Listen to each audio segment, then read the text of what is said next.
Afternoon all. Thanks to St Mary's for the invitation. Okay, so I'm going to speak hopefully on a bit more of a micro level about some of the stuff that Ben, maybe on a broader sense, has delivered this afternoon. Okay, so some context. This isn't just a session plan that you can see online, pick up, and go and deliver your players. I think the most important thing here is the rationale and the understanding of why we do what we do at the club. Okay, and some deeper level thought to that.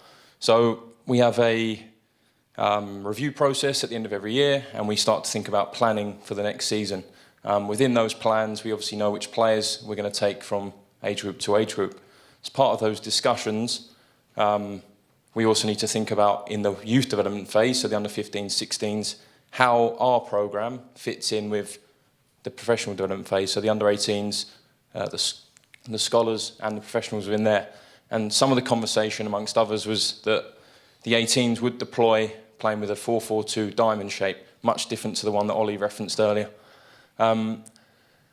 Within this, we then think that we need to try and create some sort of transfer between our phase and the phase above to ensure that players do have a seamless transition when they move up and down. That's really, really important for us. Okay, we want to try and prepare players as best we can so they can move up. And within that, we felt that for some time this season, one of the strategies we'd deploy would also be playing a diamond. At the top of the screen, you can see that the moment of the game, okay, so that particular phase of the game, we're going to work on in this session, creating converting, not just in its solo. Here what you'll see is a chance now for individuals to work on particular actions in the session. This is a lead-in practice, again, that was just working on midfield diamond, so playing through the midfield, and in particular, in this block of work, we're trying to find the furthest side of the midfielder. Okay, so the second number 8.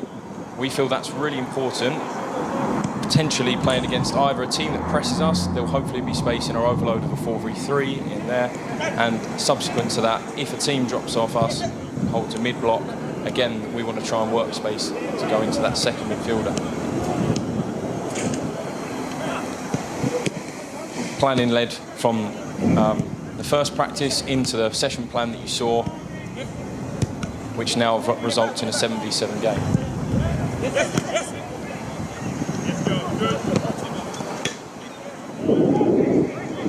Again, for those that potentially can't read some of the writing on there, one of the constraints of the game, okay, if you're receiving one side, there's a touch restriction, which then means there's going to be certain responses in that half to then try and release other side of the diamond.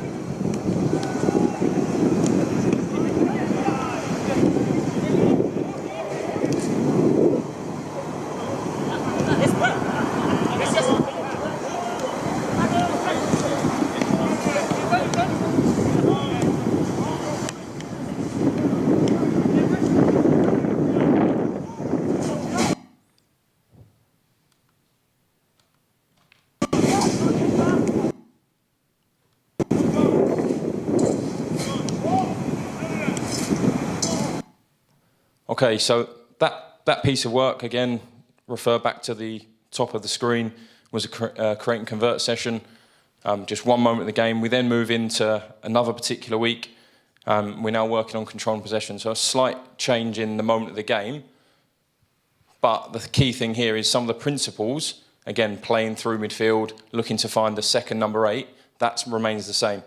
All we'll potentially do now is just move the part of the pitch that the players are working in, or potentially some of the outcomes that now come from a create and convert or controlling possession session.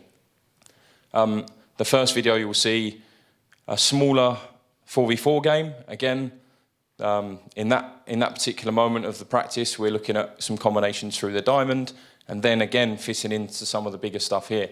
Again, another 7v7 condition games. All of these will be available, and I can go into a lot more detail than I am now about each practice.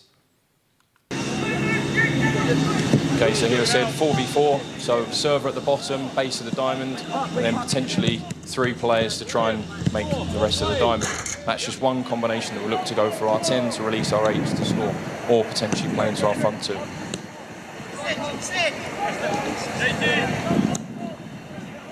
Within the plan do review process that's traditional within the FA, we, at Fulham, you might see a number of staff. You'll see Ben, you'll see myself, you'll see Tom and a couple others. We each within this moment here have a role to play.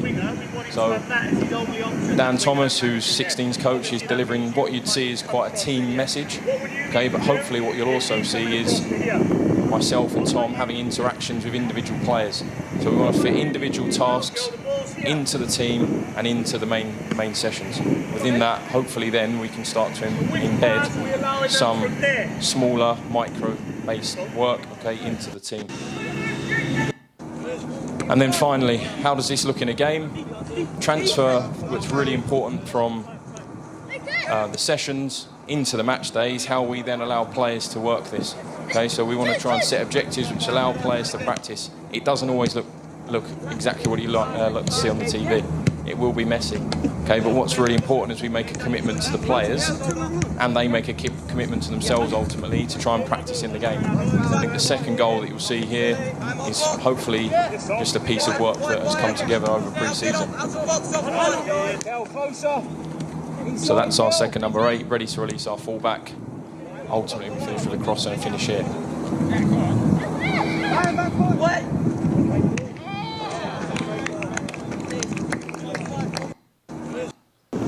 And lastly, Michael's going to present next on some analysis work, hopefully how we can join some multi-disciplinary team work into what we do. We've got session plans to coach review that Ben has led on, we review as well with the players, and then also potentially it takes it round into the next sessions.